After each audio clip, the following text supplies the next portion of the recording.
एक बहुत अजीब वाकया हुआ जब गांव के कुछ बदमाश लोग एक बूढ़े आदमी के पीछे भाग रहे थे। उसके हाथ में एक नायाब फार्मूला था जिसे वो हासिल करना चाहते थे। फिर अचानक से उनकी आंख बोझल होती है और वो बूढ़ा आदमी उनकी नजरों से गायब हो जाता है। अरे कम्मू, तुझसे एक बूढ़ा आदमी ही काबू नहीं आया। उसके हाथ में हीरा बनाने वाला फार्मूला था। अरे भाई, मैंने तो उस पर पूरी नजर रखी हुई थी, मगर वो कैसे नजरों से ओझल हो गया पता ही नहीं चला। उसे ढूंढ, हमने वो फार्मूला उससे हर सूरत में हासिल करना है। चल आगे चल। वो दोबारा उसे ढूंढने के लिए निकल पड़ते हैं, जबकि वो बूढ़ा आदमी दरख्त के पीछे से निकलकर उस गार के अंदर चला जाता है। मुझे ये फार्मूला छुपाने के लिए इससे ज्यादा अच्छी जगह नहीं मिलेगी। मैं ये फार्मूला यहीं पर छुपा देता हूँ। वो बूढ़ा आदमी वो फार्मूला वहीं पर रख देता है और वहाँ से चला जाता है। लेकिन जब वो कुछ आगे आता है तो वो फिर उसके सामने आ जाते हैं।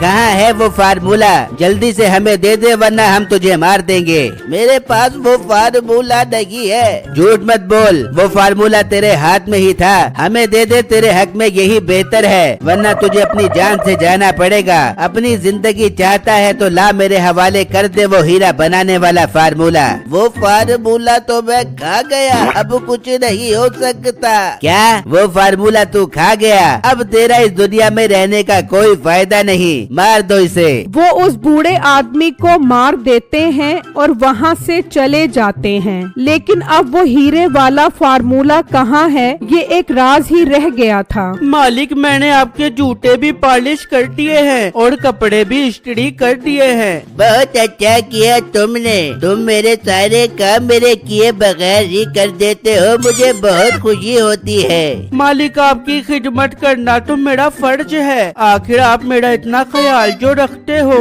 तभी उस राधा सेठ का छोटा भाई आ जाता है। ओ कम्मू, कहाँ से आ रहे हो तुम? कहीं तुम उस बदमाश के साथ तो नहीं थे?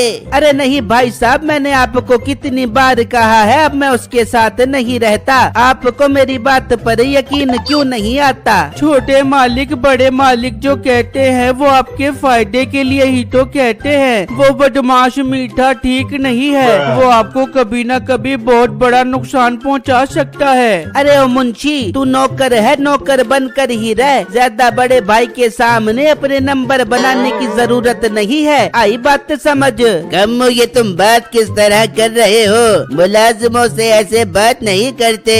तो मुलाजिम को भी अपने काम से काम रखना चाहिए। इसका काम सफाई सुथराई करना है, आपको मक्खन पालिश लगाना नहीं है। अच्छा अच्छा कम्मू, तुम अंदर जाओ और बेटो तुम मेरे खाने का इंतजाम करो।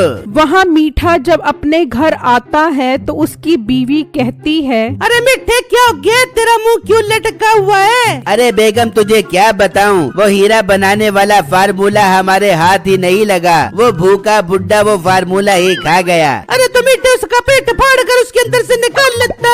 अरे बेगम, वो बता रहा था कि वो हीरा बनाने वाला फार्मूला खाकर बाथरूम से भी हो आया था। अब तक तो वो फार्मूला कितने गटरों से होकर गुजर गया होगा। सारा बना बनाया खेल ही तबाह हो गया। फिर मीठे, अब हम क्या कर पाएंगे? बेगम, मेरे पास अमीर होने का एक और प्लान है। अब मुझे प्लान बी पर काम करना पड़ेगा। मीठे, प्लान क्या है वो तो बता। बेगम, हौसला कर और तू देखती जा। ये कहकर मीठा वहाँ से चला जाता है और राधा सेठ के घर पहुँच जाता है। ओए कम्मू, बाहर आ, तुझसे एक जरूरी बात करनी है। अरे मीठे भाई, घर पर ही है, तूने क्या बात करनी है? तू बाहर आएगा तो तुझे बताऊंगा। अच्छा अच्छा, मैं आता हूँ। फिर वो बाहर आता है और वो दोनों बात करने लग जाते हैं। तो तभी बिट्टू भी आ जाता है। यार, ये कम्मू फिर मीठे बदमाश से मिल रहा है। मालिक को बताना पड़ेगा, मगर ये बात क्या कर रहे हैं सुनना पड़ेगा। बिट्टू छुपकर उनकी बात सुनने लग जाता है। मीठे, चाहता तो मैं भी यही हूँ, मगर यहाँ पर बात करना ठीक नहीं है। मैं रात को तेरे घर आऊँगा, फिर हम वहीं बैठकर प्लान बनाते हैं कि कैसे ये घर अपने नाम करवाया जाए। ठीक है, मैं अब चलता हूँ। रात में अपने घर पर तेरा इंतजार करूँगा।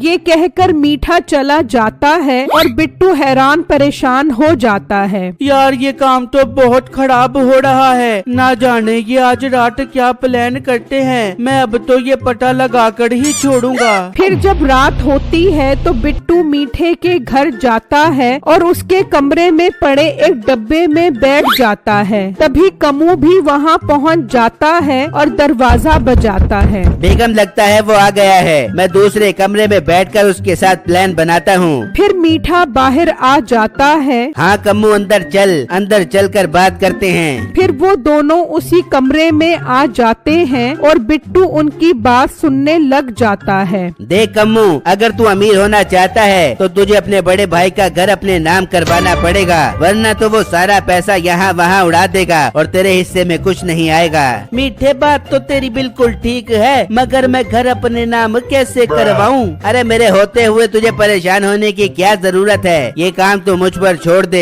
मैं उसे बैंक एजेंट के जरिए ऐसा फंसाऊंगा कि उसे अपना घर तेरे नाम करना पड़ेगा, मगर वो मकान आधा तेरा होगा और आधा मेरा होगा। बिट्टू उनकी बातें सुनकर बहुत परेशान हो जाता है। ये दोनों कितने बुरे हैं, मालिक को किस तरह फंसा रहे हैं। मैं अभी जाकर मालिक को ये वीडियो दिखा देता हूँ। चल अब उठ, चल कर तेरे भाई से बात करते हैं। वो दोनों घर से निकल जाते हैं और वहाँ आकर राधा सेठ से बात करने लग जाते हैं। तेरी हिम्मत कैसे हुई मेरे भाई के साथ घूमने की? और कम्मो, मैंने तुझे कितनी बार मना किया था इसके साथ नहीं मिलना। अरे भाई, मैं यहाँ पर आपके फायदे के लिए ही आया हूँ। मेरी बात गौर से सुनो। मैं आपको बैंक से 5 करोड़ रुपए दिलवाने आया हूँ। मालिक ये झूठ बोल रहा है, ये सब आपको फंसाने की चाल है। इन दोनों ने मिलकर ये मकान अपने नाम करवाने का मंसूबा बनाया है। ये वीडियो देखो, आपको खुद ही यकीन आ जाएगा। राधा सेठ वो वीडियो देखता है जिसमें मीठा और उसका भाई मकान नाम करने की बात कर रहे होते हैं। ये देखकर उसे बहुत गुस्सा आता है। दफा हो जाओ तुम मेरे घर से, और जिस मकान को तुम अपने नाम करवाना चाह रहे हो वो मैं अपने इस वफादार मुलाजिम के नाम कर चुका हूँ। ये तुम क्या कह रहे हो? मैं तो तुमको अपना बड़ा भाई समझता था। तुमने ये मकान तो कोड़ी के मुलाजिम के नाम कर दिया। अब मैं तुझे नहीं छोड़ूंगा। मीठे, मार दे मेरे भाई को। फिर वो दोनों मिलकर उसे मार देते हैं। बिट्टू घबराकर वहाँ से भाग जाता है। मीठे भाई को तो हमने मार दिया है, अब उस बिट्टू को भी मारना है। ऐसा ना हो वो हमारा राज खोल दे। अरे उसकी फिक्र करने की जरूरत नहीं है। वो 2 कौड़ी का गरीब लड़का हमारा कुछ नहीं बिगाड़ सकता। अब वो कभी वापस नहीं आएगा और ये घर अब आधा तुम्हारा और आधा मेरा है। वहाँ बिट्टू खौफ की वजह से भागता भागता उसी गार में पनाह ले लेता है कि अचानक उसकी नजर उस फार्मूले पर पड़ती है और वो उसे उठाकर पढ़ने लग जाता है। ये तो हीरा बनाने वाली खाद का फार्मूला है और मेरे गांव में एक मेरी छोटी सी जमीन है। मैं जाकर ये खाद जमीन में डाल देता हूँ। फिर जब दिन निकलता है तो बिट्टू अपने गांव में पहुंच जाता है और उसी फार्मूले की खाद तैयार करता है और उसे अपनी जमीन में बो देता है। इस तरह कई दिन गुजर जाते हैं और जब बिट्टू अपनी जमीन पर आता है तो वहाँ बहुत सारे कटहल उगे हुए होते हैं। अरे ये क्या, इस फार्मूले के मुताबिक तो जमीन से हीरे निकलने थे, मगर यहाँ तो कटहल उगाए हैं। बिट्टू हैरान परेशान वो कटहल देख रहा होता है कि अचानक उसके जहन में एक बात आती है। हो सकता है हीरे जमीन से नहीं बल्कि इस कटहल के अंदर से निकले। मैं इस कटहल को काटता हूँ। फिर जब बिट्टू उस कटहल को काटता है तो उसके अंदर से बहुत सारे हीरे निकलते हैं। मेरा आइडिया बिल्कुल ठीक निकला, हीरे इस कटहल के अंदर थे। अब तो मैं बहुत अमीर हो गया। अब मैंने उन दोनों को सजा दिलवानी है जिन्होंने मेरे मालिक को मारा है। बिट्टू जल्दी से अपने एक दोस्त के पास जाता है और उसे सारी बात समझा देता है। पर बिट्टू, जब मैं उसके पास जाऊंगा और उन्हें फार्मूले का बताऊंगा तो उन्हें शक नहीं हो जाएगा।